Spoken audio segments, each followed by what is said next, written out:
We have all had that moment where we realize something we believed with our whole heart just isn't true. It is a disorienting, sinking feeling that makes the world feel a little less stable. Now, imagine taking that feeling and applying it to everything. Every book you have ever read, every lesson your teachers ever taught you, and even the very ground beneath your feet. This was the mental state of a young man named René Descartes in the early 17th century. He lived in a world that was falling apart. Religious wars were tearing Europe into pieces, and the old scientific truths of the Greeks were being proven wrong by new telescopes. For Descartes, the chaos outside was nothing compared to the chaos inside his own mind. He realized that if he wanted to find one thing that was actually true, he had to do something radical. He had to doubt everything. René was born in 1596 in a small French town called La Haye. From the beginning, he was a child of the elite, sent to the Jesuit College of La Flèche at the age of 8. This was one of the best schools in Europe, a place where the brightest minds were sharpened on a diet of classical literature, logic, and theology. But as René sat in those cold stone classrooms, he felt a growing sense of frustration. He was being told what to think, but never how to know if those thoughts were actually correct. He looked at the great philosophers of the past and saw that they all disagreed with one another. If the smartest people in history couldn't agree on the truth, how was a student supposed to find it? When he finally left school, he didn't head for a library. Instead, he joined the army. He wanted to see the great book of the world, as he called it. He traveled across the Netherlands, Germany, and Italy, serving as a soldier and observing the messy, unpredictable reality of human life. He saw people killing each other over different interpretations of the same holy books. He saw how easily our senses can be fooled by a desert mirage or a bent straw in a glass of water. These experiences didn't give him answers. They only deepened his suspicion that everything we think we know is built on sand. The turning point came on a freezing winter night in 1619. Descartes was stationed in Germany, and to escape the cold, he crawled into a small stove-heated room.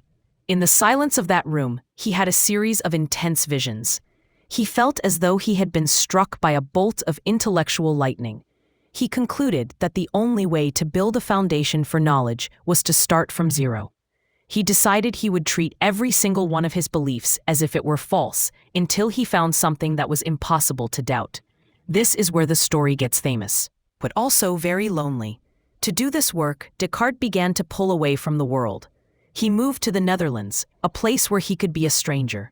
He changed his address constantly, sometimes living in busy cities like Amsterdam, and other times in remote country houses. He wanted the silence.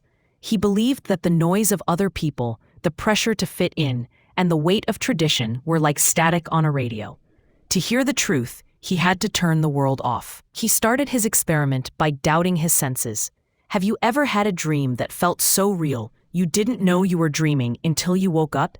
Descartes asked himself, how do I know I'm not dreaming right now? Then he went further. He imagined a malicious demon whose entire purpose was to deceive him. What if this demon was making him believe there was a sky, an earth, and a body, when none of it actually existed? It is a terrifying thought experiment. It strips away your friends, your family, and even your own hands. But in the middle of that darkness, he hit something solid. He realized that even if a demon was tricking him, and even if everything he saw was a lie, there was still a him there to be tricked. He was thinking, and if he was thinking, he had to exist. This led to the most famous line in the history of philosophy, cogito ergo sum. I think, therefore I am. It wasn't just a clever phrase, it was the first brick in a new wall of certainty. From that one point, he began to rebuild his entire world. While he was hiding away in his studies, Descartes wasn't just thinking about abstract ideas. He was changing the way we see the physical world. He looked at a fly buzzing around his room and realized he could describe its position using numbers. This led to the invention of analytic geometry, the bridge between algebra and shapes that every high school student still uses today. He studied how light bends through a raindrop to create a rainbow. He looked at the human body not as a mystical vessel, but as a complex machine. He was trying to bring the same mathematical certainty he found in his own mind to the entire universe. But this kind of radical thinking came with a massive target on his back. The Catholic Church and the academic elite didn't take kindly to a man saying that the ultimate authority wasn't the Bible or Aristotle, but the individual human mind. Descartes had to be careful. He saw what happened to Galileo, who was put under house arrest for saying the Earth moved around the sun. Descartes actually pulled back some of his own scientific writings to avoid a similar fate. He spent his life walking a tightrope, trying to be a loyal Catholic, while simultaneously dismantling the intellectual foundations the Church relied on. The final chapter of his life is a bit of a tragedy, and it shows the physical cost of his intellectual ambition. In 1649, he received an invitation from Queen Christina of Sweden. She was young, brilliant, and incredibly demanding. She wanted the famous Descartes to be her personal tutor. Against his better judgment, he left his quiet life in the Netherlands and traveled to the freezing north of Stockholm. The Queen was a morning person. She insisted that Descartes meet her in her library at 5 o'clock in the morning to discuss philosophy.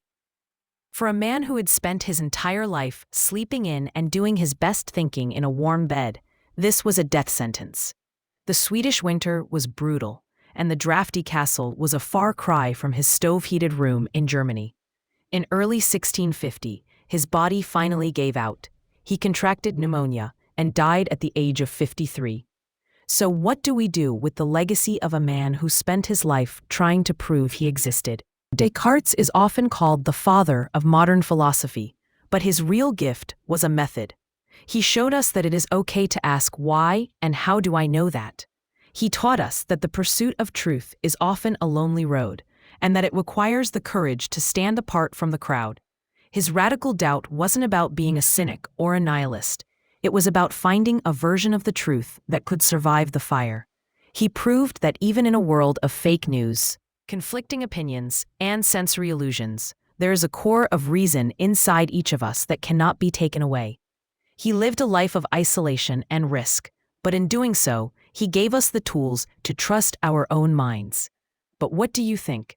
Is it actually possible to doubt everything? Or was Descartes just playing a mental game? Do you think his focus on the individual mind helped us, or did it make us too disconnected from the world around us? It is a question that has been debated for 400 years, and I would love to hear your thoughts in the comments. If you found this dive into the mind of Descartes interesting, consider subscribing for more stories about the people who shaped the way we think. Thank you for watching.